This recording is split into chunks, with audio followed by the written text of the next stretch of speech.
क्या आप जानते हैं कि गुरु सांदीपनि का एक पुत्र था जो समुद्र में स्नान करते हुए गायब हो गया था। गुरु दक्षिणा के रूप में सांदीपनि ने श्री कृष्ण से अपने पुत्र को पाने की इच्छा प्रकट की थी। तब श्री कृष्ण ने अपने गुरु को वचन दिया है कि प्राण देकर भी मैं अपना वचन पूरा करूंगा।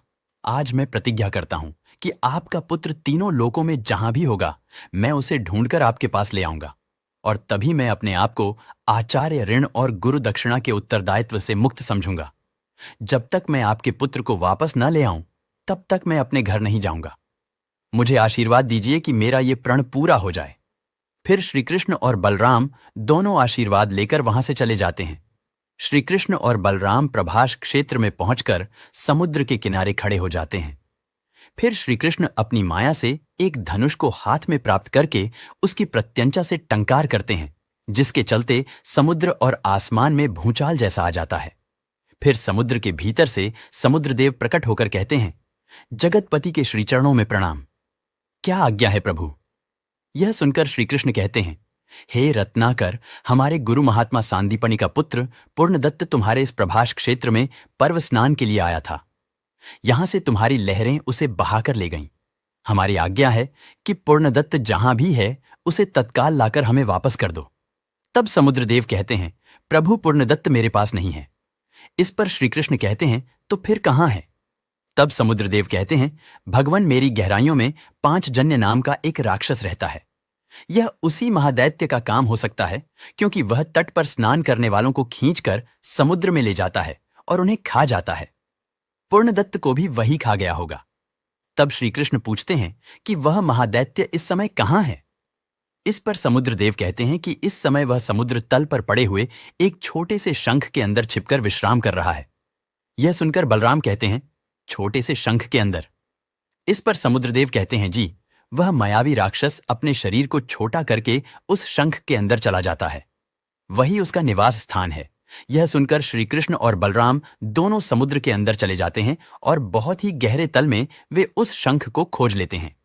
श्री कृष्ण उस शंख के पास जाकर कहते हैं, जागो दैत्यराज, और देखो, तुम्हारा काल तुमसे मिलने आया है। जब कोई हलचल नहीं होती है तो श्री कृष्ण अपने धनुष से एक अग्निबाण चलाते हैं, जिसके ताप से विचलित होकर वह दैत्य अट्टहास करता हुए शंख से बाहर निकलता है और विशाल रूप धारण कर लेता है। दोनों को देखकर वह कहता है, आज तो कोमल भोजन खाने को मिलेगा। फिर बलराम को धनुष देकर श्री कृष्ण भी विशाल रूप धारण कर लेते हैं और फिर दोनों का युद्ध होता है।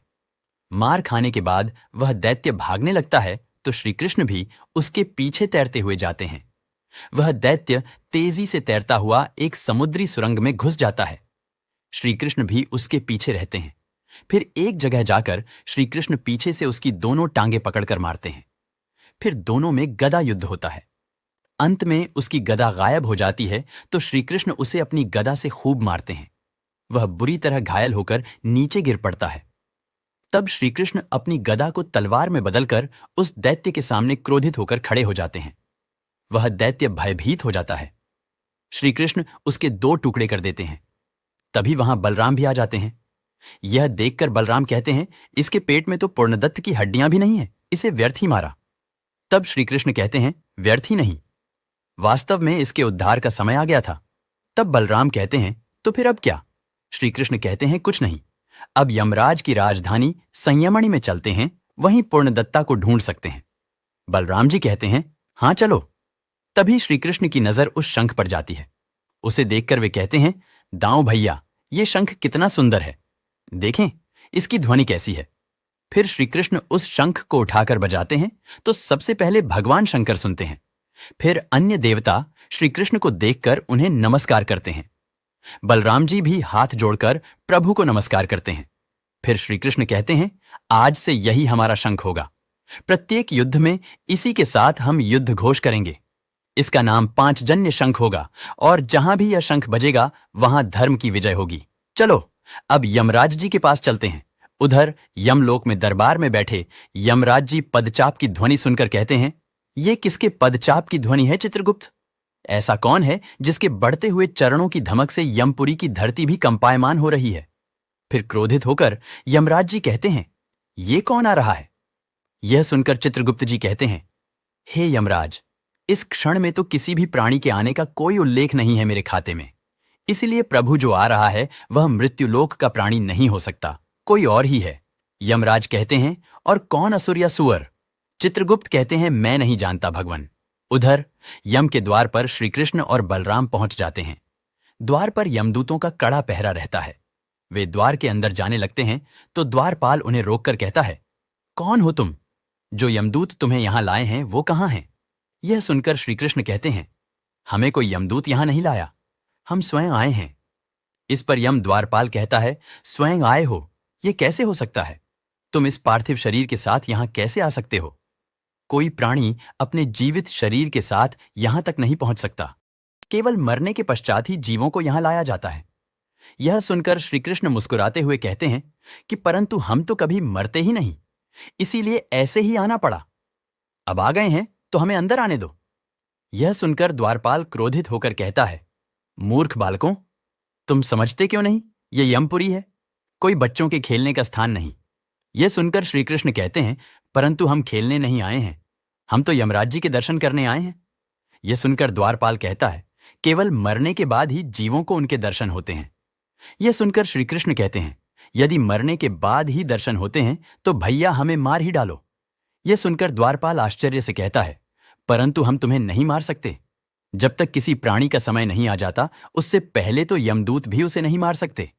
इस पर श्री कृष्ण कहते हैं, फिर तो समस्या बड़ी गंभीर हो गई।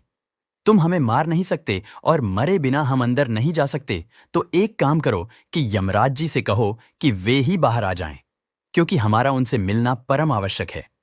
यह सुनकर द्वारपाल क्रोधित होकर कहता है, कैसी असंभव बातें कर रहे हो, उन्हें कैसे बुला सकते हैं? यह सुनकर श्री कृष्ण कहते हैं, तो आप उन्हें नहीं बुला सकते? इस पर द्वारपाल कहता है, नहीं। तब श्री कृष्ण कहते हैं, यदि आज्ञा हो तो हम उन्हें बुला लें। यह सुनकर द्वारपाल व्यंग्यपूर्वक हंसते हुए कहता है, बुला लो, यदि बुला सकते हो तो। फिर सभी द्वार सैनिक हंसने लगते हैं। बलराम को इस पर क्रोध आता है। तब श्री कृष्ण मुस्कुराकर कहते हैं, अच्छा। फिर वह अपना शंख निकालकर बजाते हैं। इस शंख ध्वनि से यम की धरती हिलने लगती है। द्वारपाल सहित सारे सैनिक खुद को संभालने लगते हैं।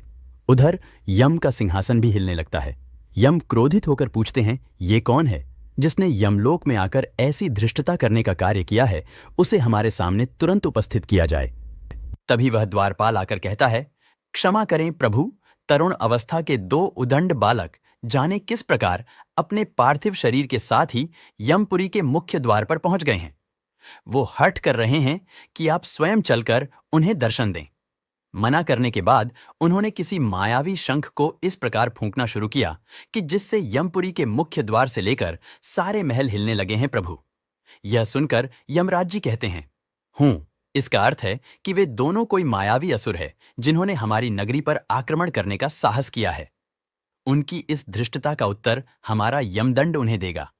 फिर यमराज जी के हाथ में यमदंड प्रकट हो जाता है, जिसे वे यमपुरी के द्वार पर खड़े दोनों बालकों की ओर फेंक देते हैं। वह यमदंड शंख बजा रहे प्रभु को मारने का प्रयास करता है, लेकिन वह कुछ भी नहीं कर पाता है, तो पुनः लौट जाता है और यमराज के सामने जाकर अदृश्य हो जाता है। यह देखकर यमराज कहते हैं, यमदंड को शक्तिहीन कर दे। तीनों लोक में ऐसा कौन है? उसे तो स्वयं चलकर देखना पड़ेगा। फिर यमराज सिंहासन सहित द्वार पर पहुंच जाते हैं। उन्हें देखकर श्री कृष्ण शंख बजाने को विराम दे देते हैं। यमराज क्रोधित होकर दोनों को देखते हैं। दोनों मुस्कुरा रहे होते हैं। फिर यमराज को श्री कृष्ण में भगवान विष्णु नजर आते हैं और बलराम में शेषनाग। यह देखकर उनका क्रोध शांत हो जाता है और वे हाथ जोड़कर कहते हैं, प्रभु आप।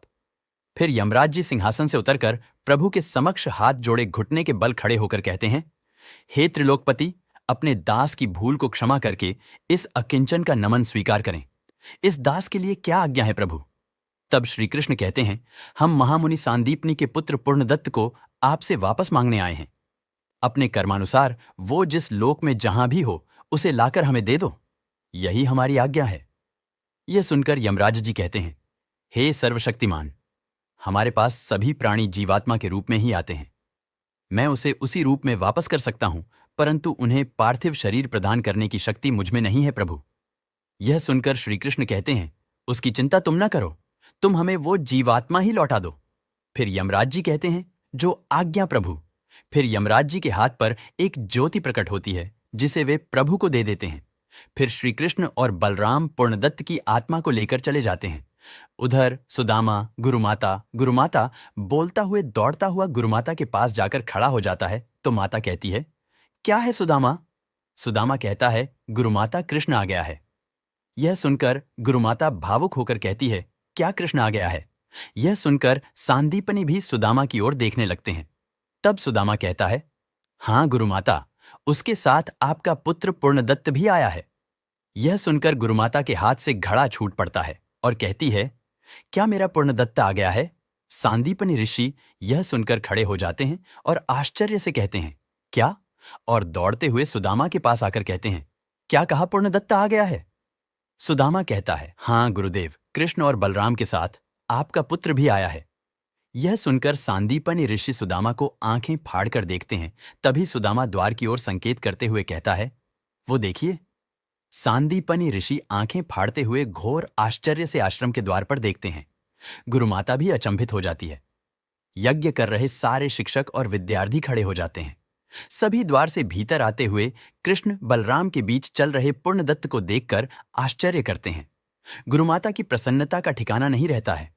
सांदीपनि ऋषि की आंखें तो बस फटी की फटी ही रह जाती हैं। वे समझ नहीं पाते हैं कि यह सच है या कल्पना। पूर्णदत्त अपने पिता को देखता है और पिता सांदीपनि उसे देखकर अत्यंत ही भावुक हो जाते हैं। फिर वह अपनी माता को देखता है।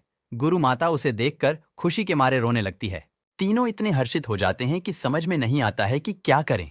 तभी पूर्णदत्त रोता हुआ अपनी मां के गले लग जाता है। दोनों मां बेटे खूब रोते हैं। सांदीपनि ऋषि श्री कृष्ण को देखकर मन ही मन उन्हें धन्यवाद देते हैं। फिर पूर्णदत्त अपने पिता सांदीपनि के पैर छूता है तो पिता उसे गले लगा लेते हैं। सभी इस भावुक दृश्य को देखकर आंखों में आंसू भर लेते हैं। गुरुमाता पूर्णदत्त से पूछती है, तू कहां चला गया था पुत्र? पूर्णदत्त कहता है, मैं समुद्र में चला गया था, फिर बेहोश हो गया और पता नहीं कहां चला गया। आंखों के सामने कभी अंधेरा और कभी उजाला होता था। फिर जब होश आया तो इन दोनों को देखा। ये लोग मुझे कुछ औषधि पिला रहे थे। इन्होंने कहा कि तुम्हारे माता पिता ने ही हमें तुम्हें ढूंढने के लिए भेजा है। अरे निर्मोही, इतने वर्षों तुझे मां भी याद नहीं आई? तभी श्री कृष्ण कहते हैं, गुरुमाता। गुरुमाता, इसे याद कैसे आती गुरुमाता? इसकी तो स्मृति ही खो गई थी। समुद्र में शायद पत्थर से सिर टकराने से ऐसा हो गया होगा। फिर सांदीपनि ऋषि कृष्ण की ओर देखकर पूछते हैं, पर तुम लोगों को यह मिला कैसे? तब श्री कृष्ण कहते हैं कि मैंने कहा था ना कि यह डूबा नहीं होगा, किसी किनारे जा लगा होगा। इसी विश्वास के सहारे समुद्र के किनारे किनारे बसे नगरों में घूम घूम कर ढूंढते रहे। वहीं एक नगर में यह मिल गया। सांदीपनि को कुछ समझ में नहीं आता। फिर श्री कृष्ण कहते हैं कि एक काला सा आदमी था जिसके पास एक काला सा भैंसा था जिसके आंगन में यह रहता था। यह सुनकर सांदीपनि ऋषि श्री कृष्ण को आश्चर्य और संदेह से देखने लगते हैं। फिर श्री कृष्ण कहते हैं, हमें कुछ संदेह हुआ कि वो काला और ये गोरा, तो हमने उससे पूछा कि ये लड़का तुम्हारा कौन है? उसने कहा, ये मेरा कोई नहीं है, बेचारा खो गया है और इसे अपना पिछला जीवन कुछ याद नहीं। तब हमने एक वैद्य राज से इसकी चिकित्सा कराई और उसकी औषधि से धीरे धीरे इसके स्मृति पटल खुलते गए। जब इसे पूरी तरह होश आया तो उसने आपका नाम बताया। बस फिर हम इसे अपने साथ ले आए। यह सुनकर गुरुमाता श्री कृष्ण के पास जाकर कहती है, कृष्ण, मैं नहीं जानती कि तुम्हारे उपकार का बदला कितने जन्मों में चुका पाऊंगी, परंतु तुमने मुझे नया जीवन दिया है। उसके बदले में एक ब्राह्मण स्त्री सिवाय आशीर्वाद के तुम्हें क्या दे सकती है? आज मैं तुम्हें आशीर्वाद देती हूं कि जब तक तुम्हारी माता जीवित रहे तब तक तुम्हारा और तुम्हारी माता का विछोह ना हो। यह सुनकर श्री कृष्ण सोच में पड़ जाते हैं। तब श्री कृष्ण कहते हैं, गुरुमाता देना ही है तो कोई और आशीर्वाद दो। ये आशीर्वाद मुझे नहीं फलेगा माता। यह सुनकर गुरुमाता कहती हैं, क्यों, क्या तुम्हारी माता जीवित नहीं है? तब कृष्ण कहते हैं बल्कि एक नहीं, दो दो माताएं जीवित हैं। यह सुनकर गुरुमाता कहती हैं, दो दो माताएं। तब कृष्ण कहते हैं, हाँ माता, एक ने मुझे जन्म दिया और दूसरी ने अब तक मुझे पाला। मेरे लिए तो दोनों ही मेरी माताएं हैं, इसलिए एक के पास रहता हूं तो दूसरी से बिछो हो जाता है और दूसरी के पास रहता हूं तो पहली से बिछो हो जाता है। इसीलिए मैंने कहा कि कोई और आशीर्वाद दो माता। यह सुनकर गुरुमाता कहती हैं, अच्छा तो सुनो, यदि मैंने जीवन भर एकाग्रचित्त होकर अनन्य भाव से अपने पति की सेवा की है तो आज आज मैं अपनी पति भक्ति का सारा फल तुम्हें प्रदान करती हूं। यह सुनकर श्री कृष्ण प्रसन्न हो जाते हैं। फिर गुरुमाता कहती है, और ये आशीर्वाद देती हूं कि जिस प्रकार तुमने मेरा दुख दूर किया है, उसी प्रकार भगवान सारे संसार का दुख दूर करने की तुम्हें शक्ति प्रदान करें, जिससे ये सारा संसार तुम्हारी पूजा करें और तुम्हारी जय जयकार करें। यह सुनकर श्री कृष्ण भावुक होकर माता के चरण स्पर्श करते हैं और कहते हैं, गुरु माता, आज आपसे ये आशीर्वाद पाकर मेरा जीवन धन्य हो गया। अब मुझे विश्वास हो गया है कि मेरा इस धरती पर जन्म लेना अवश्य सफल होगा माता। यह सुनकर सांदीपनि ऋषि कहते हैं, ऐसा कहना तुम्हारी विनम्रता है कृष्ण, क्योंकि आज तुमने इस मृत बालक को जीवन दान देकर उससे मेरा विश्वास और भी दृढ़ हो गया है कि तुम कोई संसारी मानव नहीं हो, कोई देव पुरुष हो, जिसे किसी भूल के कारण अथवा किसी श्राप के कारण संसार में आना पड़ गया है। हम दोनों पर तुमने जो महान उपकार किया है, इसका पूरा बदला तो मैं नहीं चुका सकता, परंतु आज मैं अपने इष्ट देव भगवान भोलेनाथ से प्रार्थना करता हूं कि आज तक मैंने जो निश्चल मन से आपकी सेवा की है, उसका सारा फल तुम्हें प्रदान करें, और यदि तुम पर किसी श्राप की छाया है तो उसका सारा दंड मुझे दिया जाए। मैं प्रसन्नता से उसे स्वीकार करूंगा। यह सुनकर श्री कृष्ण भावुक हो जाते हैं और गुरु के चरण पकड़ लेते हैं और कहते हैं, गुरुदेव, इतनी उदारता एक पिता अथवा एक गुरु में ही हो सकती है। ऐसे उदार गुरु का शिष्य होना मेरे इस जीवन की सबसे बड़ी उपलब्धि रहेगी गुरुदेव। इस प्रकार श्री कृष्ण गुरु की गुरु दक्षिणा से मुक्त हो जाते हैं। तो दोस्तों, आपको आज की हमारी ये श्री कृष्ण की जानकारी कैसी लगी, हमें कमेंट बॉक्स में जरूर बताएं, और हमारे चैनल को सब्सक्राइब करना ना भूलें, ताकि हम ऐसी ही धर्म संसार से जुड़ी जानकारी आप लोगों तक पहुंचा सके।